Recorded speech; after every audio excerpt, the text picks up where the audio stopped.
ठीक है, चाहे इंदिरा गांधी हो, चाहे अटल बिहारी वाजपेयी, गुजराल साहब हो, या फिर आपके नरसिम्हा राव हो, या फिर मोदी जी हो, सब लोग बोलते हैं गरीबी हटाओ। हमारा कहना है अमीरी लाओ।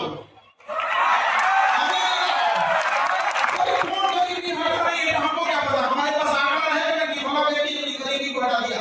तो यहाँ से आप लोग को नारा लगाना होगा कि हमें गरीबी हटाओ। तो चिल्ला चुके हैं, अभी क्या करना है, अमीरी लाओ। अरे भैया, हम लोग भात दाल के लिए और इतने छोटे छोटे आवश्यकताओं के लिए थोड़े रहेंगे यहाँ पे। हमारे यहाँ पूरे बुजुर्गों को देखते देखते बेचारों का शरीर झुक गया है। यहाँ पर उन्हें पता है शरीर बुढ़ापे में कब झुकता है, जब पूरे जीवन अगर आपको कैल्शियम की कमी है, पूरे जीवन आयरन की कमी है, पूरा जीवन कभी बुढ़ापा में आपका शरीर झुकेगा। तो सोचिए, उसने पूरा जीवन काट दिया, पूरा जीवन काट दिया। ये बदलाव की धरती है, यहाँ से बदलाव दिखना चाहिए और वो बदलाव ऐसा होना चाहिए कि अंधा भी महसूस करे कि मेरा समाज बदला समाज नहीं होना चाहिए। और यह बदलाव जब भी होगा तो आप युवाओं से होगा। और बड़ा दुख के साथ ये कहना पड़ रहा है कि देश के आगे आज भी देश विकासशील रह गया है।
उस दिन देश को बदलने से कोई नहीं रोक सकता है। नहीं तो ये पुरुष लोग पिछले 75 साल से बहसबाजी कर रहे हैं कि हम देश को आजाद करेंगे। आजाद तो हो लो। हाँ, अरे बाबू, एक जहाज के नींबू को इंजन लगाया जाता है, पक्षी भी दूर वहां से उड़ती है। इतना बड़ा देश अकेले पुरुष कैसे खींच ले जाएंगे जब तक महिलाएं साथ में रहें? अरे हमने पूरी दुनिया में चीजें पुरुषों को सौंप के दी थी। पुरुषों ने प्रथम विश्व, द्वितीय विश्व, दुनिया भगा करके रख दिया है। कभी एक नहीं कर दिया महिलाओं को हम अंडरएस्टिमेट करते हैं, ऐसा नहीं है। भारत में महिलाओं को मेडिकल इंडस्ट्री दिया गया। आज भी मेडिकल इंडस्ट्री की बैकबोन कही जाती है महिलाएं। पूरे मेडिकल इंडस्ट्री को महिलाओं ने संभाल के रखा है। पूरे हॉस्पिटल का जान कहा जाता है नर्सिंग स्टाफ को। आज पूरा मेडिकल किसने कंट्रोल करके रखा है? महिलाओं ने। एविएशन इंडस्ट्री के हवाई क्षेत्र में कितना बदलाव लेके आए। दुनिया में सबसे ज्यादा लेडीज पायलट कहाँ है? भारत में। दिखा दी नहीं करके दिखा दी। बैंकिंग सेक्टर में करके दिखाई नहीं करके दिखाया। लेकिन महिलाओं को आगे बढ़ाने के लिए हम सरकार से कहते हैं कि महिलाओं के एजुकेशन पर से जीएसटी हटाया जाए। और यह जैसे हटेगा महिलाओं पर से जीएसटी, अब आप कहिएगा कि बेटी पढ़ाओ और बेटी बचाओ, 18% जीएसटी घर से लाओ, ऐसे कैसे होगा? बताइए, आपसे जीएसटी हटा देगी नहीं? अच्छा पुरुष लोग समझो, जिस दिन महिलाओं से जीएसटी हट जाएगा एजुकेशन पे, फिर हम लोग कहेंगे कि भेदभाव हो रहा है, बराबरी होना चाहिए। हम लोग तो हम यहाँ पर याद रखिएगा, पुरुषों की मदद महिलाएं ही करेंगे। पहले हम लोग को लड़ाई लड़नी है किसके लिए? महिलाओं के लिए, कि भैया उनका जीएसटी हटाओ। और जब उनका जीएसटी हट जाएगा तो ये जिम्मेदारी महिलाओं की होगी कि हमारे भाइयों के साथ भेदभाव क्यों? शिक्षा पर सबका अधिकार है, उनका भी हटाओ। नहीं याद रखिएगा, हमें वहां दिया जलाना है जहां अभी तक अंधेरा है। और शिक्षा कश्मीर से कन्याकुमारी तक हर गरीब तक पहुंचना चाहिए। हमारे यहाँ जब कोई रिजल्ट लेके आता है तो उसके पिताजी कहते हैं कि मेरी बेटी है। हम तो चाय बेचते थे, हिम्मत नहीं किए थे कि इतना हो जाएगा। हमारे यहाँ एक लड़की बीपीएससी में सेलेक्ट हुई, ज्योत्सना नाम था।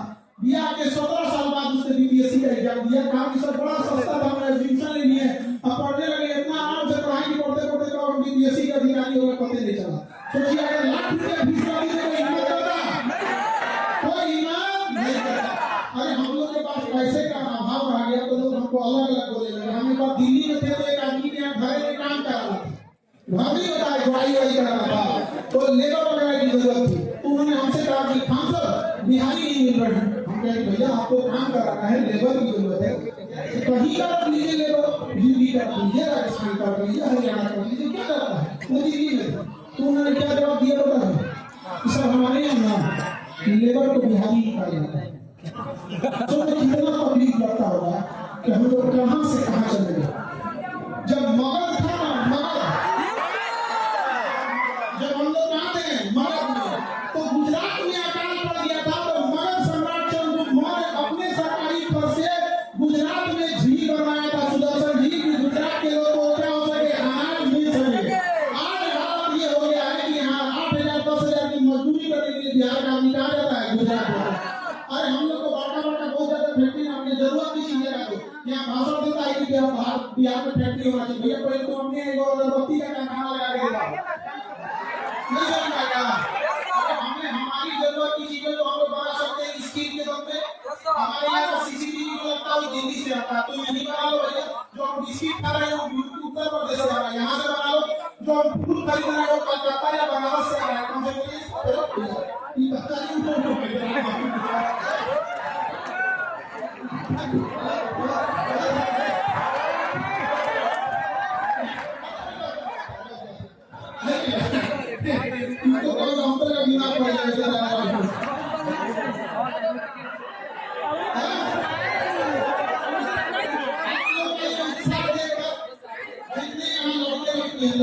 आप लोग अपने आप में जरूर बदलाव लेके आइएगा। समझ रहे हैं? बचपन में आप लोग के माँ बाप आप लोग को सस्ता खिलौना दिलाते होंगे, या उस गली में उस दुकान की ओर से वहीं ले जाते होंगे जहाँ पर महंगे खिलौने बिकते होंगे। ऐसा आप लोगों ने देखा होगा, दशहरे में जब कोई खिलौने बिकते होंगे तो आप लोग दुकान पर देख कर खुश हो जाते होंगे। दिवाली में जब कोई पटाखे छोड़ना होगा तो किसी अमीर बच्चे के साथ हो लेते होंगे कि ये पटाखा छोड़ेगा तो हम भी खुश हो जाएंगे।